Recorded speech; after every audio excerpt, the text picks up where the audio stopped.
The Breaking Point commander Elena Vasquez stood in the observation deck of the hospital ship Mercy's Hand, watching the distant stars shimmer against the infinite darkness of space. Behind her vessel, 3 more medical transports followed in perfect formation, their hulls painted brilliant white with the Universal Red Cross marking them as non-combatant vessels. For 23 years, Elena had served in the Terran Medical Corps, and in all that time she had never once fired a weapon in anger. Her mission had always been clear: save lives regardless of whose lives they were.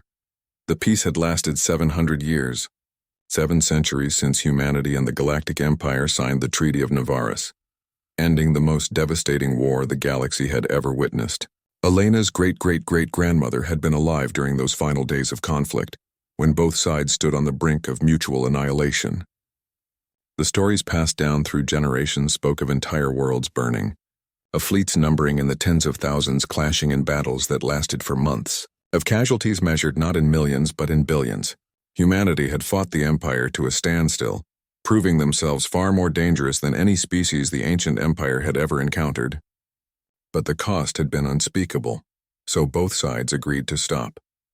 Humanity would remain within their designated territory, a small cluster of systems on the galactic rim. They would limit their military forces, maintain only defensive fleets, and abstain from territorial expansion. In return, the Empire would leave them alone, recognizing their sovereignty and right to exist. For 700 years this agreement held. Humans kept to themselves, focused on building their civilization, advancing their science, and living in peace. They became known throughout the galaxy not as warriors but as healers, engineers, and traders. The younger generations grew up never knowing war, never understanding what their ancestors had been capable of when pushed to their limits. Elena was one of those younger generations. She had joined the medical service because she wanted to help people, to make a difference in the universe. The thought of violence made her sick. She had dedicated her life to healing, and she was proud of that choice. Now, as she approached Sanctuary Station with holds full of medicine and supplies, she felt that familiar sense of purpose.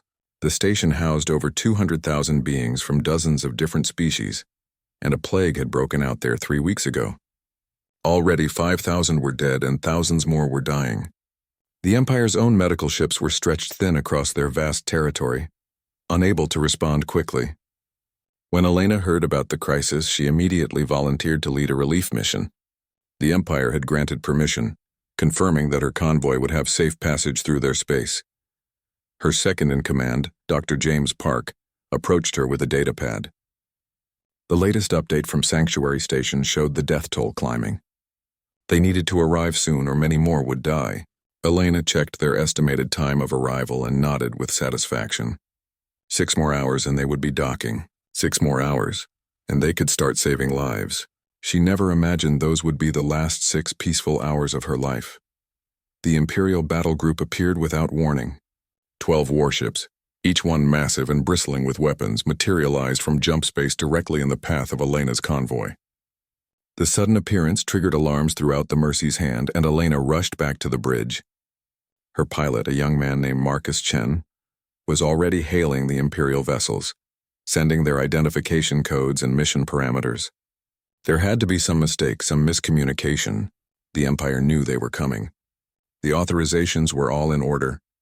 A face appeared on the main view screen, cold and reptilian, with scales the color of old copper and eyes that held no warmth. Grand Admiral Korvax of the Imperial Second Fleet did not look like someone interested in hearing explanations. His voice, when he spoke, carried the weight of absolute authority and barely concealed contempt. He informed Elena that her convoy was in violation of Imperial space and must turn back immediately. Elena tried to explain, tried to show him the authorization codes, tried to make him understand that people were dying and needed help. Korvax dismissed every word. He declared that the authorization had been revoked, that humans were no longer welcome in this sector, that their presence was considered an act of aggression. Elena felt ice forming in her stomach. This was wrong. Everything about this situation was wrong. She could see it in Korvax's eyes, hear it in his voice. He wanted this confrontation. He wanted an excuse. She tried one more time, keeping her voice calm and professional, explaining that they were unarmed medical vessels protected under every interstellar treaty ever written. Korvax's response was to order her convoy to power down their engines and prepare to be boarded and searched. If they refused, he would consider it an act of war. Elena made a choice then. She thought about the people dying on Sanctuary Station, about the oath she had taken to help those in need, about the principles she had devoted her life to upholding. She gave the order to continue forward. Her ships would not power down. They would not turn back. They would complete their mission. As the words left her mouth, she saw Korvax smile. It was the smile of a predator who had been waiting for exactly this response. The first weapon strike hit the Mercy's hand on the port side, tearing through the hull and venting 3 decks to space. The explosion threw Elena against her command chair, and she felt something in her ribs crack. Around her, the bridge erupted into chaos as more hits followed. Her ships had shields, but they were civilian-grade, designed to protect against debris and radiation, not military weapons fire. The Imperial warships opened up with everything they had, targeting not just engines or weapons, but life support systems, medical bays, crew quarters. They were not trying to disable the convoy. They were trying to destroy it completely. Elena pulled herself up, tasting blood in her mouth. The second transport had already been torn apart, breaking into pieces as its atmosphere explosively decompressed. Hundreds dead in an instant. The third transport was burning, trying desperately to turn away, but Imperial fighters swarmed it like predators taking down wounded prey. She grabbed the emergency beacon transmitter, her hands shaking as she activated it. This device would record everything, broadcast it across all frequencies, send it back to Earth through the relay network. If she was going to die, the truth would survive. Her words came out in gasps, punctuated by explosions and the screaming of tearing metal. She identified herself, stated her mission, declared that they were unarmed and under attack without provocation. She described what was happening: the murder of medical personnel, the violation of every law and treaty meant to protect non-combatants. And then, with the bridge collapsing around her and fire spreading through the ship, she said something else. She said that Earth needed to remember who they used to be, remember what they were capable of when the universe forced their hand, remember that 700 years of peace did not mean 700 years of weakness. The final explosion came as an Imperial torpedo struck the Mercy's Hand's reactor core. Elena Vasquez died instantly, along with 327 other crew members dedicated to saving lives. The other 3 medical transports were destroyed within the next 10 minutes. In total, 1,142 people were killed in the attack. Every single one of them was unarmed. Every single one of them wore the insignia of the medical corps. Every single one of them died trying to help others.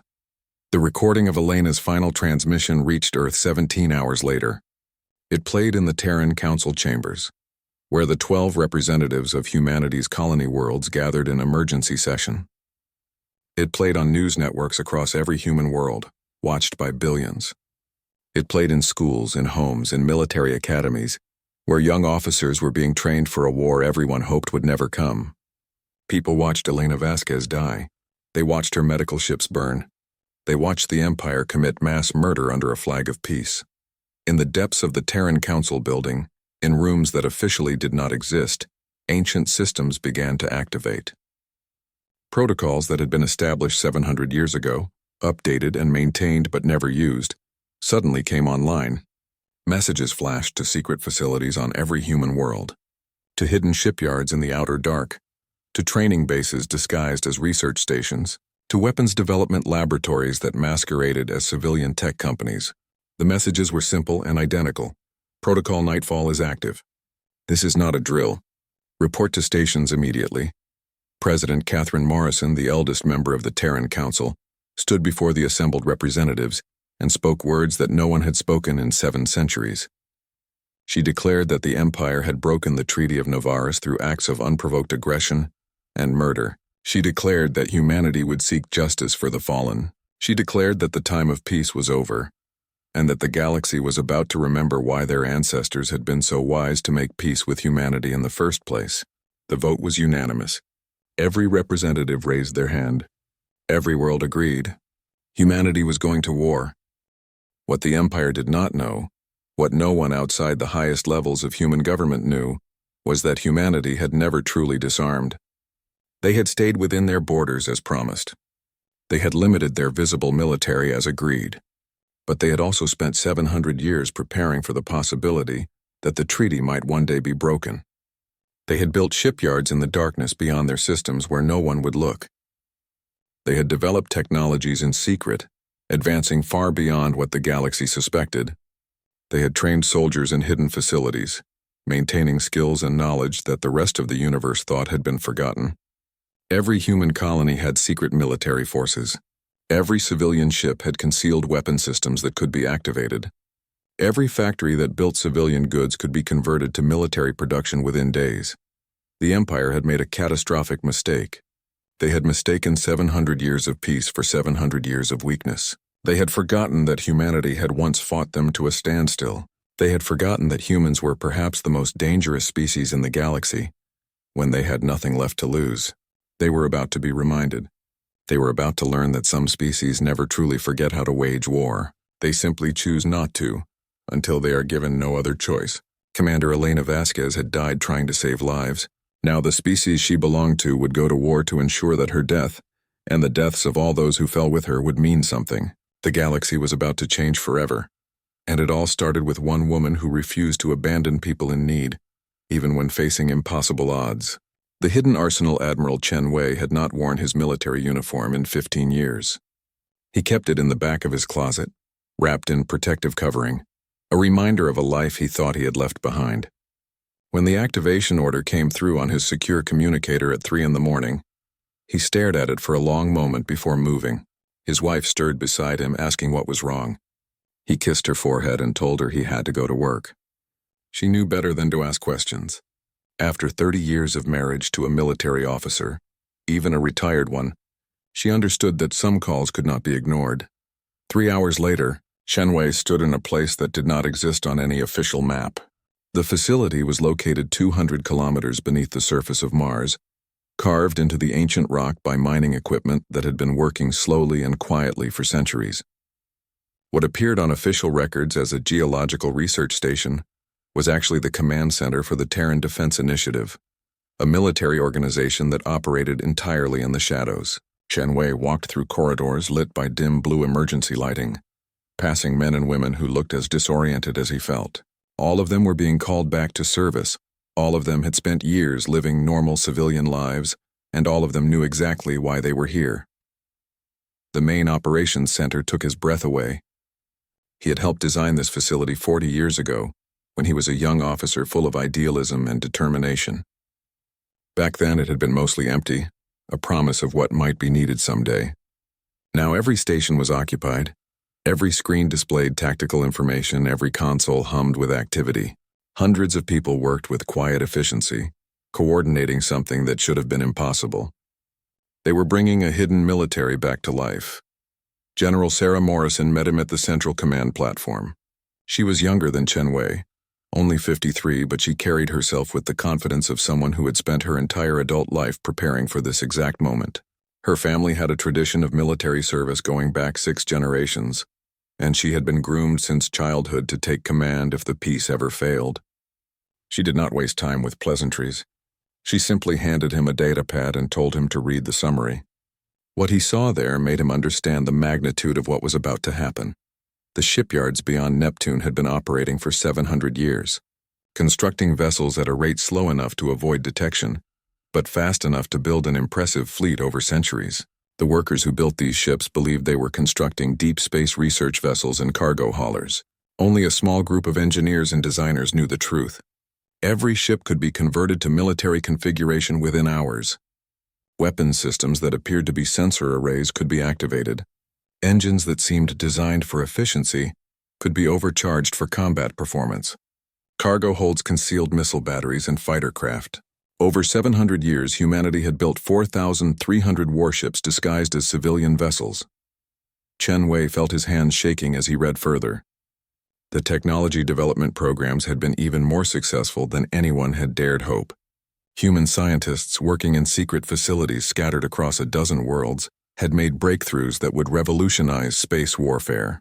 They had developed jump drives that did not require fixed gate networks, allowing ships to appear anywhere in space without warning. They had created kinetic weapons that could punch through energy shields like they were paper. They had designed advanced targeting systems, improved armor materials and stealth technology that made ships nearly invisible to conventional sensors.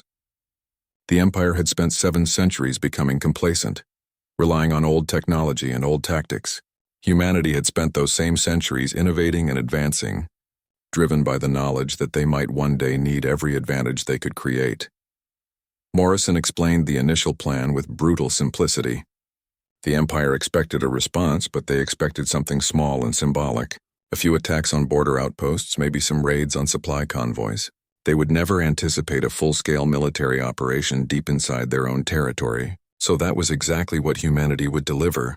Within 72 hours, human forces would strike at 30 different targets simultaneously, all of them at least 50 light-years inside Imperial space. The attacks would be coordinated, devastating, and designed to send a message. Humanity was not asking for negotiations. They were demanding justice, and they would take it by force if necessary. Chen Wei was given command of the First Strike Fleet, a battle group of 600 ships that would target the military complex where Grand Admiral Korvax maintained his headquarters. The objective was simple: capture Korvax alive and bring him back to face trial for war crimes. Chen Wei felt a grim satisfaction at the assignment. He had met Elena Vasquez once, years ago, at a medical conference. She had impressed him with her dedication and compassion. Now he would avenge her death by bringing her killer to justice. The fleet assembled in the darkness beyond Pluto, where human ships had been gathering quietly for weeks. Chen Wei stood on the bridge of the dreadnought Resolute Dawn and watched as hundreds of vessels moved into formation around him. These were not the small patrol craft that the Empire believed comprised humanity's entire military. These were warships, proper warships, designed and built for one purpose. They were sleek and deadly, painted in dark colors that absorbed sensor waves, equipped with weapons that represented 7 centuries of advancement. The crews manning these ships were professionals who had trained their entire lives for this moment. Every simulation, every exercise, every training mission had been preparing them for the day when humanity would go to war again. The jump drives activated simultaneously, and Chen Wei felt the familiar sensation of space folding around him.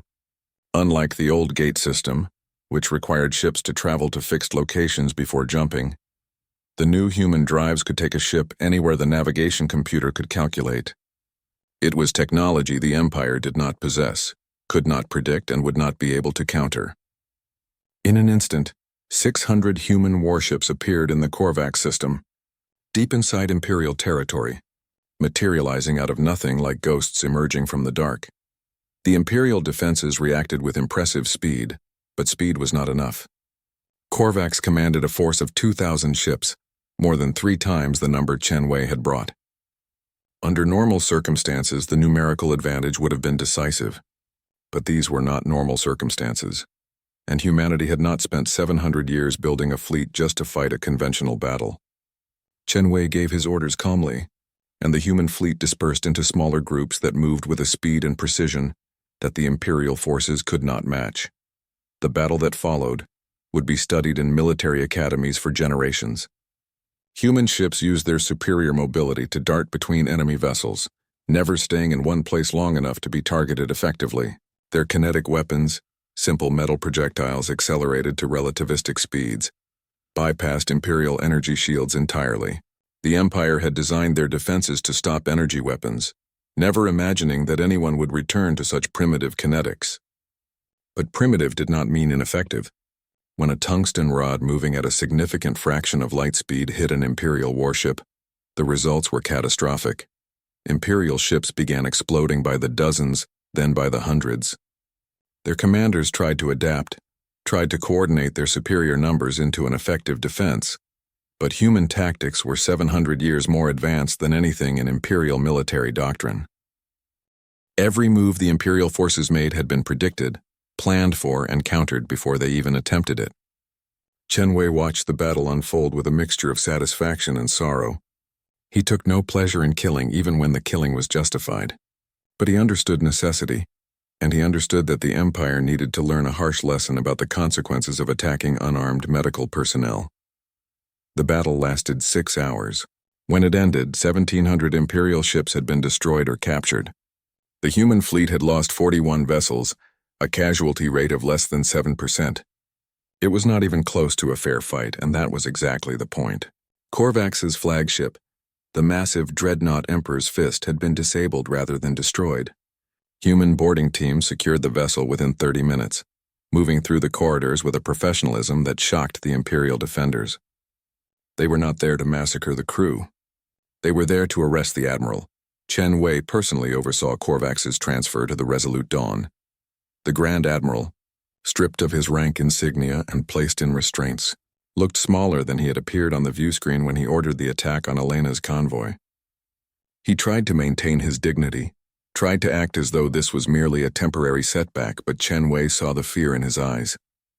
Korvax knew what he had done. He knew what he was guilty of. And he knew that humanity was not going to simply execute him. They were going to make him stand trial, make him answer for his crimes in front of the entire galaxy. The recording of the battle spread across the galaxy within hours. Every species with access to communications technology saw it. They watched 600 human ships appear from nowhere and destroy an Imperial fleet 3 times their size. They watched technology that should not exist. They watched tactics that seemed impossible. They watched humanity announce its return to the galactic stage not with words but with overwhelming military action. The neutral species immediately began moving their vessels away from human borders. The species allied with the Empire started sending urgent messages, asking for clarification of their obligations. Several minor species that had been forced into the Empire through conquest began quietly reaching out to human representatives, asking if liberation might be possible. On Earth, in the Terran Council chambers, President Morrison watched the battle footage with tears streaming down her face.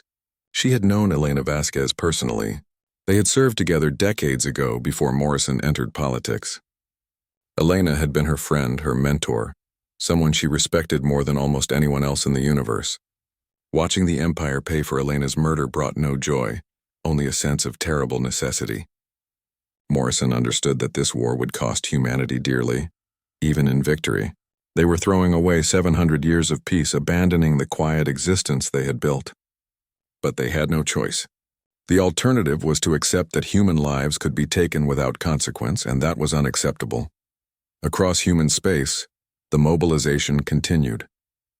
On Luna, training facilities that everyone believed were research centers opened their doors to reveal thousands of soldiers in powered armor. On Europa, manufacturing complexes began producing weapons and ammunition at rates that seemed impossible for their supposed civilian purposes. On Titan, the shipyards that built cargo vessels started converting hulls to military specifications, adding armor and weapons to ships that had been designed from the beginning to accept such modifications. Every human colony contributed. Every world sent soldiers, ships, and supplies. This was not just a military operation. This was an entire civilization going to war. Dr. Robert Kane worked in a laboratory on Ganymede that officially studied propulsion systems for deep space exploration. In reality, his team had spent 20 years developing a weapon that would change everything. They called it the Lancer, a ship-mounted railgun that could fire projectiles at 98% of light speed. The destructive power was beyond anything the galaxy had seen in centuries, and Kane's team had built 300 of them. Now those weapons were being installed on human warships, turning already formidable vessels into weapons of terrifying power. Kane felt conflicted about his work. He had become a scientist because he wanted to push the boundaries of knowledge, to unlock the secrets of the universe. Instead, he had spent decades building instruments of death. But he also understood why his work was necessary. The galaxy was not a peaceful place. It was a place where the strong dominated the weak, where treaties were ignored when convenient, where medical ships could be destroyed without consequence. If humanity wanted to survive, wanted to protect itself, it needed the means to fight back. Kane's weapons gave them that means. The Empire was in chaos. Their military commanders could not understand how humanity had hidden such a massive fleet. Their intelligence agencies scrambled to explain how their information had been so catastrophically wrong. Their political leaders argued about how to respond. Some wanted immediate retaliation, massive strikes against human worlds to teach them the price of defiance. Others urged caution, pointing out that humanity had just demonstrated capabilities far beyond anything the Empire could match. The Emperor himself, ancient and confident in his power, refused to believe that humans posed a real threat. He had ruled for 300 years, had seen countless rebellions crushed, had watched his empire grow and prosper. He could not accept that a species he viewed as minor and insignificant could challenge his authority. So he made a decision that would cost his empire dearly. He ordered the Third Fleet, composed of 5,000 warships, to assemble and prepare for an assault on human territory. He would crush this rebellion with overwhelming force, would show humanity and all other species that defying the empire led only to destruction. His military advisors tried to warn him. They showed him the battle footage, explained that human technology and tactics were superior, argued that a conventional assault would fail. The emperor dismissed their concerns. He had 5,000 ships. Humanity could not possibly stand against such numbers. He was wrong, and humanity was about to prove it. The price of justice, Colonel Sarah. Morrison stood in the tactical briefing room aboard the stealth carrier Night's Whisper and studied the holographic display floating before her. The image showed a massive Imperial facility orbiting a dead world in the Epsilon sector, far from any inhabited systems. According to intelligence reports, this facility housed something the Empire had kept secret for over 1,000 years. A planet-killer weapon. The technology was ancient, banned by every civilized species after the Cataclysm Wars nearly wiped out all sentient life in the galaxy.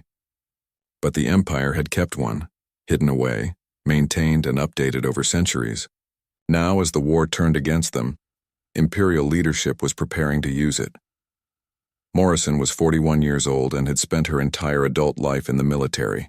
Unlike many of her generation, she had always believed the peace would eventually fail. Her grandmother had fought in the original war against the Empire, had survived battles that killed millions, and had passed down stories that most people preferred to forget.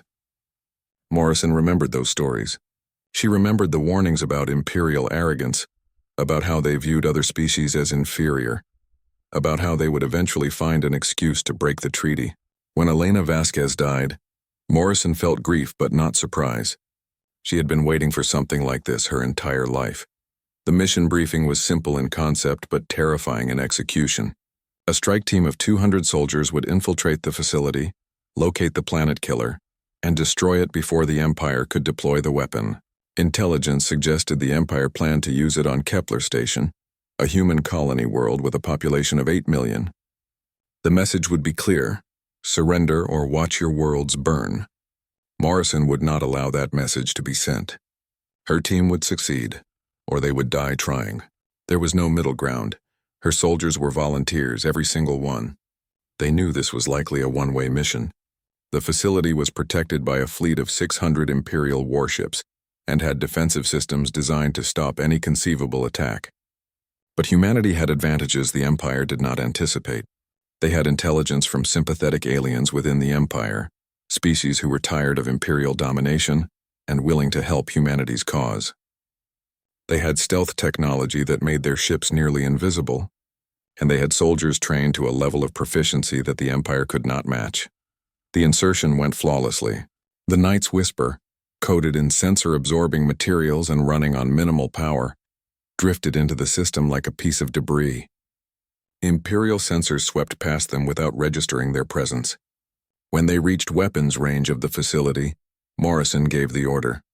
200 soldiers in powered armor launched from hidden bays using small maneuvering thrusters to cross the distance in complete silence. They looked like rocks tumbling through space, just more debris in a system full of it. Morrison felt the familiar weight of her armor as she drifted toward the facility. She had trained for this kind of operation countless times, but simulation was nothing compared to reality. One mistake, one sensor ping, one alert guard, and they would all die before completing the mission. She forced herself to breathe slowly, to focus on the task ahead. Her soldiers followed her example, maintaining perfect radio silence as they approached their entry point. The facility's outer hull was thick, designed to withstand weapons fire and the harsh conditions of space. But human engineers had studied the schematics provided by their alien allies and identified a weakness. A maintenance airlock used for routine repairs was protected only by standard security protocols. Morrison's team reached it without incident, and their technical specialist bypassed the lock in under 3 minutes. They slipped inside, moving quickly through empty corridors toward the heart of the facility. The planet killer sat in a massive chamber at the facility's center, a weapon so large it could barely fit inside the structure that housed it. Morrison had seen the specifications, had read the reports about what this weapon could do, but seeing it in person was different. The device was beautiful in a terrible way, covered in intricate alien script and glowing with contained energy. One shot from this weapon could ignite a planet's atmosphere, could boil oceans, could render an entire world lifeless in minutes. The fact that such a thing existed offended everything Morrison believed in. Her demolitions expert, Lieutenant David Park, immediately began setting charges. The planet killer could not simply be destroyed from the outside. Its protective systems would repair any damage done to the exterior. It had to be destroyed from within, its power core destabilized in a way that would cause a catastrophic overload. Park worked quickly, his hands steady despite the pressure. Around him, Morrison's soldiers established defensive positions. They all knew what came next. Once the charges were set, they would have very little time to escape before the facility was alerted. The alarm began blaring 30 seconds after Park activated the detonation sequence. Apparently, someone in facility security had finally noticed the unauthorized access to the planet killer chamber. Imperial soldiers poured into the corridor, weapons firing, determined to stop the intruders at any cost.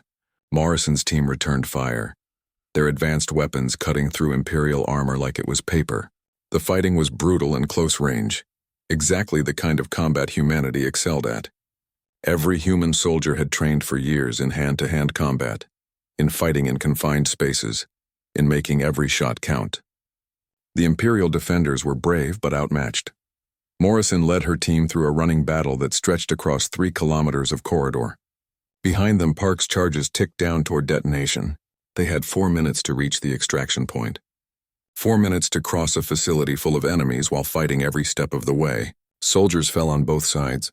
Morrison saw 3 of her people go down, saw their armor breached and their bodies go still. She forced herself to keep moving, to keep leading, because stopping meant dying, and dying meant the mission failed. They reached the hangar bay with 90 seconds to spare. The Knight's Whisper was already there, visible now that stealth was no longer necessary, its weapons firing to suppress the Imperial forces trying to stop the extraction. Morrison's surviving soldiers sprinted for the ship, covering each other as they moved. She was the last one aboard, diving through the airlock just as the facility began to shake. Park's charges had detonated. The planet killer's power core was going critical. The Knight's Whisper accelerated away from the facility at maximum thrust. Behind them, the entire structure began to tear itself apart as uncontrolled energy ripped through its systems. The explosion, when it came, was visible from half a system away. The facility simply ceased to exist, along with the planet killer weapon and any hope the Empire had of using terror to force humanity into submission. Morrison stood on the bridge and watched the destruction, feeling no satisfaction. She had lost 17 soldiers in the raid, 17 people who had trusted her leadership and would never see home again. The war entered its 6th month. Human forces had struck at over 100 Imperial targets, each attack demonstrating a level of coordination and technological superiority that shocked the galaxy. But the Empire was vast, with resources that dwarfed humanity's capabilities. They could afford losses that would cripple smaller civilizations.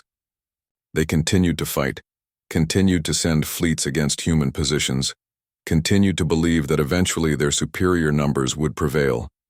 The Battle of Horizon's Edge changed everything. The Empire assembled the largest fleet in recorded history, 12,000 warships drawn from every corner of their territory. They would strike at New Terra, humanity's most populous colony world, home to 600 million people. If they could destroy New Terra, they could break human morale and force a surrender.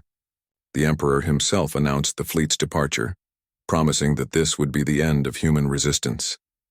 Admiral Chen Wei commanded the defense of New Terra with a fleet of only 3,000 ships. He was outnumbered 4-1, and he knew that conventional tactics would lead to defeat. So he abandoned conventional tactics entirely. When the Imperial fleet emerged from jump space expecting to find human forces waiting in defensive positions around the planet, they found nothing. No ships, no defense platforms, no resistance at all. For several hours, the Imperial commanders debated whether this was a trap or a surrender. They decided to proceed with the assault. That decision cost them everything. Chen Wei's fleet had not abandoned New Terra. They had simply moved to positions the Empire would never anticipate. Using their gate-independent jump drives, human ships appeared throughout the Imperial formation, not at its edges but inside it, materialized directly among the enemy vessels. Thousands of Imperial ships suddenly found human warships appearing right beside them, at ranges too close for their big guns to target. The human ships opened fire immediately, their weapons devastating at such short distances. The Imperial fleet dissolved into chaos. Ship captains tried to maneuver, tried to bring weapons to bear, but they were hampered by their own numbers. In their tight formation, they had no room to move without risking collision. Human ships darted between them, firing constantly, jumping away and reappearing elsewhere before the Empire could respond. It was not a battle. It was a massacre. In 8 hours of fighting, 9,000 Imperial ships were destroyed. Chen Wei's fleet lost 400 vessels, a painful sacrifice but one that preserved New Terra and broke the Empire's ability to continue offensive operations. The galaxy watched in stunned silence. Humanity, a species everyone had dismissed as minor and peaceful, had just destroyed the largest military fleet ever assembled. The neutral species began reaching out to human diplomats, offering trade agreements and mutual defense pacts. Several species that had been conquered by the Empire rose in rebellion, knowing that humanity's war had weakened Imperial control. The Empire's own citizens began questioning whether continuing the war made sense. In the Imperial capital, Emperor Valric sat alone in his throne room and faced the truth he had been avoiding for months. He had lost. Humanity had demonstrated repeatedly that they possessed superior technology, superior tactics, and the will to use both without hesitation. His military advisors told him that the Empire could no longer field fleets large enough to threaten human territory. His economic ministers reported that the war was bankrupting the treasury. His intelligence services warned that rebellions were spreading across conquered territories. The Empire was dying, killed by its own arrogance and a species it should have left alone. He authorized his diplomats to request negotiations. The message was sent through neutral channels, a formal request for peace talks to discuss ending hostilities. Humanity's response was brief. They would negotiate, but only on their terms. Grand Admiral Korvax and all officers involved in the attack on Elena Vasquez's convoy would stand trial for war crimes. The Empire would pay reparations to the families of those killed. A demilitarized zone would be established between human and Imperial space, and the Empire would formally recognize humanity's sovereignty and right to maintain whatever military forces they deemed necessary. The negotiations took place on Sanctuary Station, the same station Elena Vasquez had been trying to reach when she was murdered. The symbolism was intentional and painful. Imperial diplomats sat across from human representatives and agreed to every demand. They had no choice. The alternative was to watch their empire continue to crumble under the weight of a war they could not win. Korvax's trial was broadcast across the entire galaxy. He stood in a human courtroom and faced the families of the people he had killed. He heard testimony from survivors, saw the footage of the attack, listened to Elena's final transmission. He was found guilty of murder, war crimes, and crimes against sentient life. The sentence was life imprisonment, to be served in a human facility where he would spend the rest of his days contemplating the consequences of his actions. Admiral Chen Wei attended the signing of the new treaty. He watched as Imperial and human representatives put their marks on the document that would govern relations between their peoples for the foreseeable future. This treaty was different from the one signed 700 years ago. This time humanity was not agreeing to be small and quiet. They were asserting their place as a major power in the galaxy, a species that would defend itself with overwhelming force if necessary. That evening, Chen Wei visited the memorial being constructed in orbit around New Terra. It would bear the names of every human who died in the war, over 90,000 soldiers and civilians. Elena Vasquez's name would be first, carved large so that everyone who visited would remember the woman whose death had reminded humanity of who they truly were. Chen Wei stood before the incomplete monument and felt tears on his face. They had won the war, had achieved justice, had secured their future. But the cost had been terrible and the scars would last for generations. Humanity had proven they could fight. Now they would have to prove they could live with what they had done. The peace would be different this time. built not on agreements to stay small but on mutual respect earned through strength. The galaxy had learned that humans were dangerous when threatened. Now everyone would learn whether humans could also be wise when victorious. Only time would tell if the price paid for justice had been worth the cost.